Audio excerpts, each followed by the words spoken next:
Bonjour, aujourd'hui on est dans la causerie de Kaya. Ça fait un petit moment qu'on ne s'était pas vu. Vous m'avez manqué, on s'est manqué. Mais là, en fait, aujourd'hui, c'est terrible. C'est terrible. Je vis un grand moment car je vais vous présenter à Silvio. Car j'ai pu goûter ses gourmandises, ses pâtisseries, enfin tout ce qui fait que Kaya est Kaya. Euh, Voici Silvio et on va lui demander de se présenter.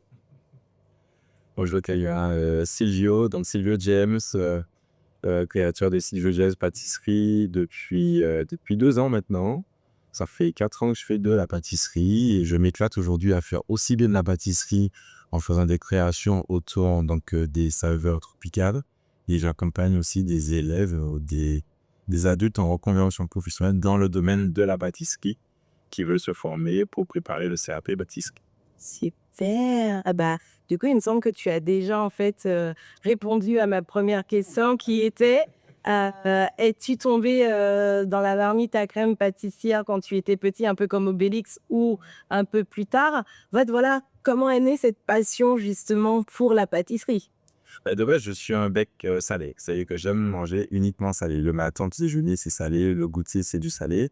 Et puis en plein confinement, même si moi j'allais toujours au travail, puisque mon ancienne activité faisait que j'allais travailler quand même sur le site en plein confinement, il y a une amie qui a posté sur les réseaux sociaux une photo de Mont Blanc qu'elle avait fait dans le cadre d'un défi culinaire qui avait été lancé pour le confinement. On l'a fait. Et du coup, elle m'a dit, ouais, je sais que tu aimes bien le salé, donc la semaine prochaine, le défi, c'est du salé. Donc, si tu veux, vas-y, inscris-toi et tu vas participer. Donc, ce que j'ai fait, j'ai participé, ça s'est très bien passé. Et j'ai recommencé la semaine suivante. Et le thème, c'était du sucré. Et en fait, il fallait revisiter des choses de chez nous, hein, des Antilles, voilà, en pâtisserie, voilà. Et du coup, c'est là que je me suis dit, bah, vas-y, tiens, d'habitude, je fais du salé, mais là, je vais tenter le sucré. Ok, et depuis ça, je suis piqué. T'as été piqué, t'es tombé dedans là, vraiment. Je fais quasiment plus de salé, en tout cas, je fais que de la pâtisserie. Donc concrètement, vive le confinement pour certains. Ah ouais. Fait révéler des choses, des envies, des changements justement. Ça c'est vraiment top. Donc du coup, voilà, quand tu as vu quand tu as eu cette sensation, justement, tout de suite, tu t'es dit: «Voilà, qu'est-ce que je fais?» Est-ce que tout de suite tu as enchaîné sur une école de pâtisserie ou en fait autodidacte? Comment ça s'est passé? Parce que là, juste avant, tu as parlé d'accompagnement pour des formations d'adultes. Comment ça s'est passé? Mais en fait, quand je me suis formé, hein, tout seul à la maison avec les outils qui étaient à ma disposition, bah, du coup, les vidéos sur internet, des livres de pâtisserie et puis une curiosité aussi qui m'amène à aller chercher les petits détails, pour comprendre le processus de chimie, et puis l'intégration des mathématiques aussi dans la pâtisserie. Et là, en fait, voilà, j'ai appris pendant 2 ans, j'ai fait des masterclass aussi. J'ai assisté, participé à des masterclass avec des grands chefs, notamment Aurélien Cohen, ce chef que j'affectionne particulièrement dans toutes ses réalisations. Parce que lui aussi, il est dans un processus où il a fait une formation dans le marketing et en fait, au final, il s'est formé dans la pâtisserie par la suite. Bon, voilà, je me suis formé de façon autodidacte, tout en suivant quelques chefs. Et ensuite, au bout de 2 ans, ben, mon entourage me dit, ce serait bien que tu passes ton CAP. Nanana. Bon, voilà. Ah. Donc, du coup, je me suis lancé, j'ai trouvé un organisme qui me permettait de concilier mon ancienne vie professionnelle et me former pour le CAP pâtisserie en parallèle. Donc, c'est ce que j'ai fait pendant 1 an. Et ensuite, j'ai obtenu mon CAP dans la foulée. Top, Ouais. top, top. Alors franchement, entre nous, le premier gâteau, c'était une réussite ou un attention travaux, tu sais le petit truc, il y a encore de la matière, faut encore continuer, le premier gâteau. Le tout premier gâteau, c'était quoi? C'était une tarte Elle faisait 3 centimètres et demi de hauteur, alors que la promotion, c'est 2 centimètres de hauteur. Et en fait, moi, je voulais de la gourmandise partout. Donc, je me suis dit, non, il faut aller. Je vais acheter des cercles qui sont très hauts, machin. Et non, c'était une tarte au citron avec des fraises dessus. Ouais, parce qu'en plus, c'était la saison des fraises. C'est premier confinement, voilà. Et en fait, j'avais mis un peu de colorant, enfin, des trucs que aujourd'hui je refuse d'utiliser du colorant, tu vois. Mais il fallait que, voilà, que ça pétille, que ça brille de partout. C'était du thé. Ouais, c'était du test et en fait, autour de moi, les gens, ils ont kiffé. Les Ils ont proches, ils ont kiffé. kiffé et moi, j'étais pas satisfait. Du coup, je pense que le chemin vers la gourmandise, n'a pas toujours été un fleuve de chocolat fondant. Donc, quels ont été tes obstacles sur ton parcours depuis? Mes obstacles, en fait, alors c'est pas vraiment, je dirais pas que ce sont je ne les considère pas comme étant des obstacles, mais plutôt comme étant des étapes, en fait, pour savoir dans quelle direction je vais. Parce qu'en vrai, moi, j'estime que s'il y a quelque chose qui est face à moi, soit j'ai la capacité à passer au-dessus, soit je fais le tour, soit je passe sur les côtés. Ok. Voilà, il faut pas que ça m'arrête par rapport à un objectif qui est prévu. Mais c'est vrai que je suis devenu père de famille pendant cette période-là.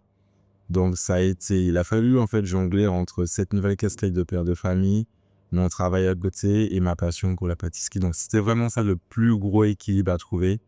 Ça me faisait des journées très intenses où je dormais pas beaucoup, mais j'avais cette passion qui faisait que j'avais envie d'apprendre, j'avais envie de tester, j'avais envie de partager avec mes proches. Et très dense. Et ouais, ça m'a forgé pour le coup. Ouais.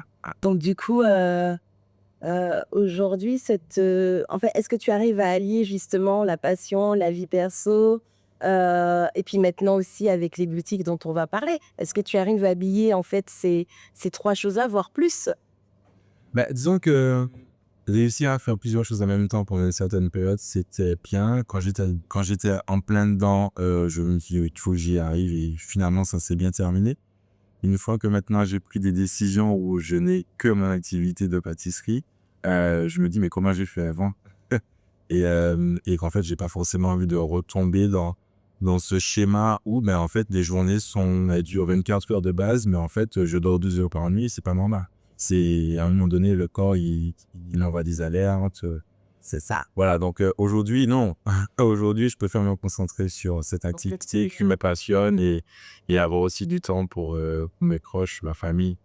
C'est ta donc du coup, tu as vraiment trouvé un juste milieu dans toute cette organisation. Parce que j'ai fait le choix aussi de me consacrer maintenant à la pâtisserie aujourd'hui. D'accord. Moi, je vais rebondir sur le fait que là, en fait, nous sommes vraiment aujourd'hui, dans un lieu qui est «tien» entre guillemets, puisque c'est une boutique éphémère. Le concept de la boutique éphémère, c'est un peu comme un dessert saisonnier. Donc faut pas cligner des yeux, sinon on le rate. Enfin, pourquoi avoir choisi cette formule? En fait, je l'ai pas choisi. Enfin, si, je l'ai choisi, mais bon, j'ai une très grande complicité aussi avec ma mère avec qui on échange beaucoup. Ma mère et mon frère, on échange beaucoup sur, voilà, sur le quotidien. Et elle me disait: «Oui, tu verras, il y a une boutique éphémère à Gagny dans le 93, on passe souvent devant», parce que c'est une ville que je connais bien. Et je dis: «Ouais, bon, on parle de boutique éphémère, je sais pas ce que c'est, mais vas-y, je vais envoyer un mail, je vais me renseigner», et puis voilà. Et finalement, je me renseigne, je comprends le concept et je me dis: pourquoi pas, je tente». Et donc je tente pour les fêtes de fin d'année donc qui viennent de passer et ça s'est super bien passé.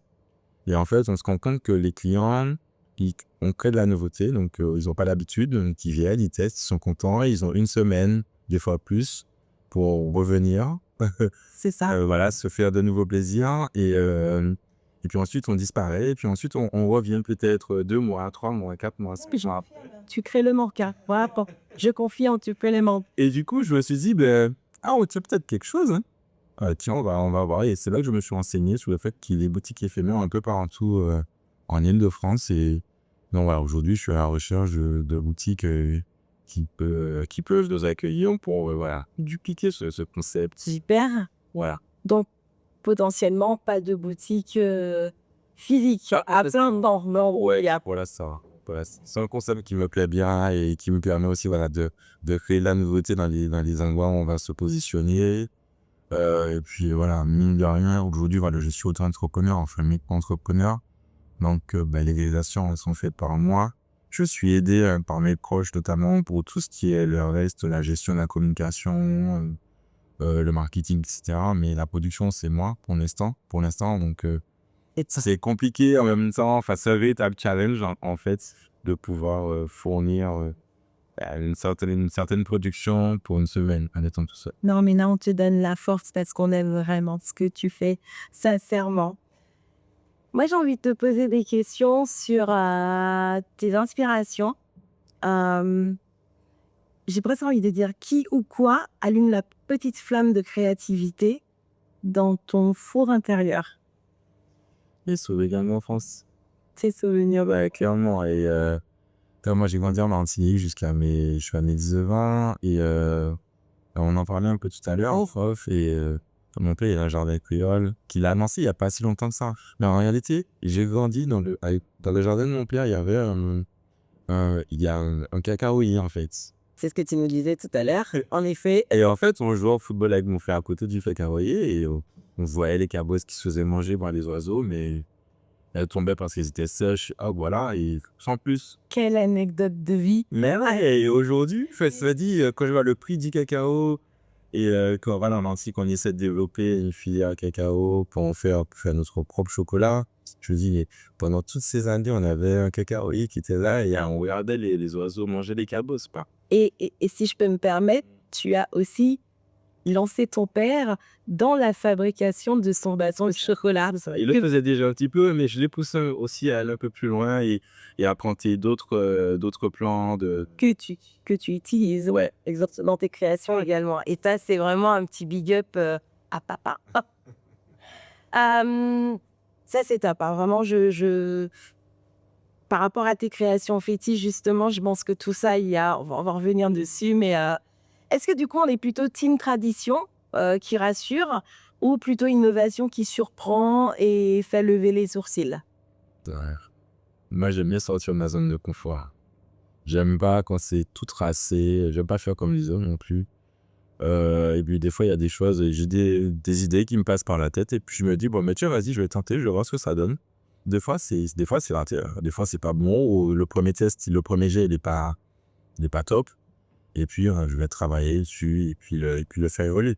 Aujourd'hui, j'ai à peu près 7 ou 8 créations. Ce sont des créations sur lesquelles j'ai travaillé depuis le début, donc depuis 4 ans. Et régulièrement, j'y apporte des petites modifications, des améliorations par rapport au retour des clients, de mes proches, et puis même des inspirations que je peux avoir par la suite, en fait. Ah bah justement, tu vas nous dire sur justement ces pâtisseries, quelle est ta signature? Quelle est la signature de Silvio? En fait, la première vraie tarte à boutique que j'ai pu faire, c'est celle-là, en fait. C'est la vanille de Bacane. Et l'histoire, c'est très simple. C'est une collègue de travail qui me dit, je dis, tu voudrais une tarte à la vanille avec quoi comme ça? Elle m'a dit, plus caramel et des noix de pécan. Je dis, bah tiens, ok. Et là, tout de suite, vanille, caramel, pécan. Ça m'a rappelé tout de suite la vanille de Bacane, la glace plein de pas tourner ta gamin. Et je lui dis, tiens, vas-y, je vais bosser sur cette tarte-là avec cette servure-là. Et depuis, en fait, j'ai fait plusieurs tests. Hein. Au début, voilà, il y avait des approximations. Et quand j'ai trouvé vraiment la bonne formule, en fait, celle-là, je ne l'ai quasiment pas modifiée depuis 4 ans parce que il y a des gens qui s'attendent à manger celle-là. Et j'ai des amis qui ont vraiment une palette très fin. Quand je change mon fournisseur de vanille, mon type de vanille, hein, d'habitude, c'est Madagascar en tranchement un peu de Tahiti dedans. Ah oui, mais écoute, t'as changé. Énorme! C'est pas la même vanille que d'habitude. Chapeau, hein, je vous mentirai pas. La cuillère, là, et quand on met, enfin, faut venir, venez découvrir, ça va être plus simple. Je pourrais même pas vous transmettre tellement, en fait, cette tartelette est juste magique, sincèrement. Silvio, continuons sur le fait, on pourra bientôt donc déguster, donc on n'aura pas d'outils physiques, mais on aura régulièrement du coup des événements éphémères, que ce soit même sur des événements aussi, puisqu'on s'est rencontrés pour la première fois lors d'un événement il y a quelques jours. Moi, je me demande aussi où tu te vois dans 5 ans. En fait, tu sais, ce sont des questions où j'ai du mal à y répondre parce que ce sont des questions que je ne me pose pas. En fait. D'accord. Tu sais, quand j'ai commencé à faire mes démarches pour m'inscrire dans des centres de formation pour la préparation CAP, on se demande, oui, quel est votre projet? Alors, beaucoup disent, oui, j'ai envie de faire des gâteaux dans mon pays d'origine ou tel pays un peu exotique, genre les États-Unis, le Moyen-Orient, etc. Ou j'ai envie d'ouvrir un salon de thé dans mon quartier près de chez moi. En fait, moi, je ne savais pas répondre à cette question-là parce que la réponse, c'était j'ai juste envie de faire de la pâtisserie. Ok. Et en fait, après, c'est en fonction des inspirations, en fonction de mon envie du moment, je me laisse porter par ce qui me plaît vraiment, en fait. C'est au jour le jour. Ouais, clairement. Et, C'est top. C'est trop bien. c'est plus simple comme ça. Oui, trop bien. Voilà. Donc en fait, On sait pas, on sait que tu seras là, on sait que tu feras peut-être encore des gâteaux, peut-être pas, peut-être que tu aurais évolué sur autre chose. En fait, on laisse le doute. Moi, j'aime beaucoup l'idée aussi de Vous l'été. le dites ça, moi j'aime bien créer, c'est sûr. Ils transmettent aussi. Ouais. Ça, j'ai compris justement. Donc, du coup, aujourd'hui, tu es également auprès de nos jeunes. C'est quoi? C'est avec un CFA? Ça peut même être des formations pour adultes. Ouais, c'est ça, c'est essentiellement pour adultes du coup. D'accord. J'accompagne des adultes qui sont dans ce processus de reconversion professionnelle à préparer le CAP auprès d'organismes qui sont déjà en place, les organismes de formation qui existent déjà, qui ont pignon sur rue et j'interviens du coup pour accompagner, former ces personnes-là du coup dans le processus de reconversion.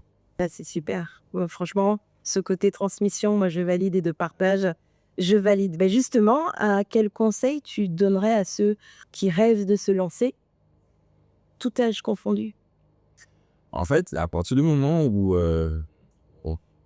on a une passion, il faut pas trop y réfléchir et il faut tenter. Parce qu'en fait, quand j'analyse avec beaucoup d'amis, on en a discuté, notamment Teddy, un ami, lui, il a fait sa carrière dans le domaine de l'agroalimentaire, mais il a fait des études plus, tu vois. Il a fait son école de commerce, il a fait des études dans l'agroalimentaire aussi. Mais une fois, il m'a dit, sa passion première, c'est la cuisine. Il aime cuisiner. Et que tu as chez lui, les gars, il te sera de tous les pages. Et en fait, aujourd'hui, il fait de l'agroalimentaire parce il est acheteur, voilà, tu vois. Et en fait, il est en contact avec des personnes qui sont dans le domaine de la restauration. Toujours. Mais sa passion première, c'est la cuisine, en fait. C'est se cuisiner. Tu vois, et donc, je pense que dans quelques années, lui, il va se retrouver à faire de la cuisine. Voilà, ça fait partie de ce qu'il est de faire en réalité. Et en fait, simplement, quand tu trouves une passion, même si on a été à un moment donné orienté à faire, oui, il faut faire tel type de formation parce qu'il faut avoir tel bagage, etc., etc. Demain, les enfants, ils me disent, oui, papa, je veux être ébéniste, je veux être maçon, je veux être boulanger, pâtissier, peu importe, coiffeur, tout ce que tu veux.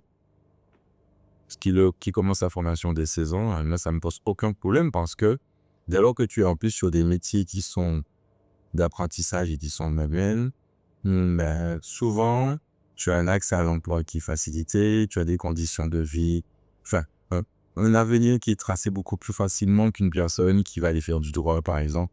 J'ai beaucoup d'amis qui ont fait du droit et qui, finalement, se retrouvent à faire un métier qui n'est pas en relation avec le droit. Exactement. La nature. En fait, Rien n'est figé dans le temps. ouais, c'est ça. Et puis aujourd'hui, le principe de reconversion, il a pignon sur rue, hein. C'est ça. Énormément de personnes font de la reconversion.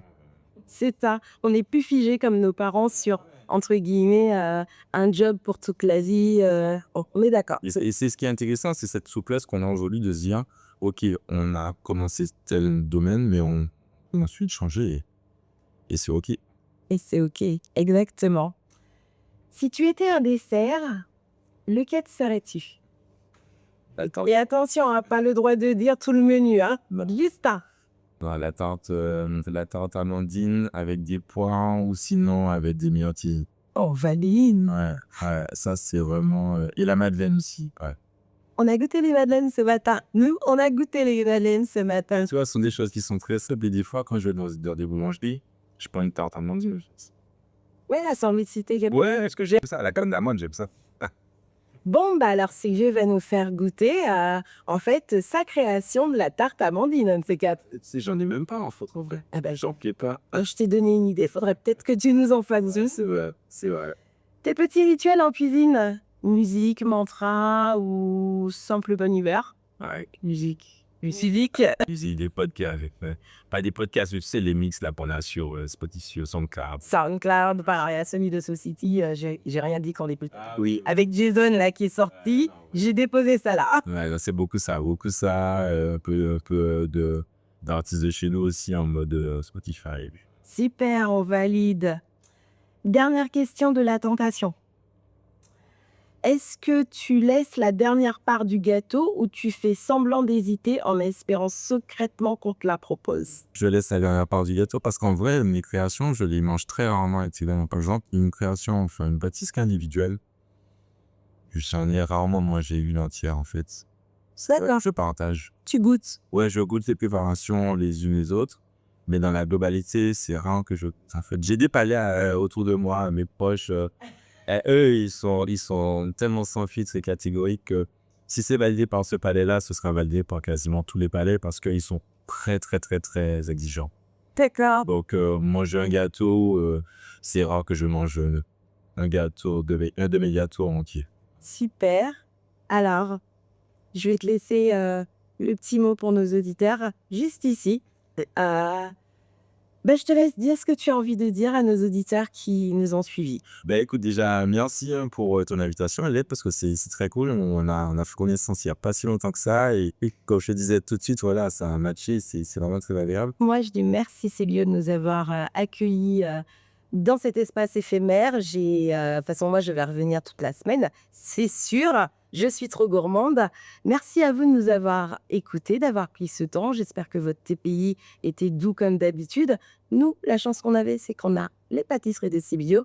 Moi, je vous dis à bientôt sur African Soul TV, We Are Reggae et à la Cobrise de Kaya. Et je peux rajouter un petit. Et oui, carrément, dit. La personne qui est derrière l'objectif, là, en face de toi. Oui, C'est de le salut, en plus, qu'on s'est. c'est ça. Et moi, Déjà, big up à lui. Et puis, monsieur aussi qui a un palais très fin. Donc voilà, et suite à la dégustation de mes cookies il n'y a pas si longtemps, j'ai fait des petites modifications. Ah bon, on va goûter Voilà. les modifications. En tout cas, merci Jason pour cet échange, pour ce contact que tu nous as fait connaître. Et la causerie de Kaya, je vous dis à bientôt. N'hésitez pas à liker, n'hésitez pas à vous abonner. À bientôt.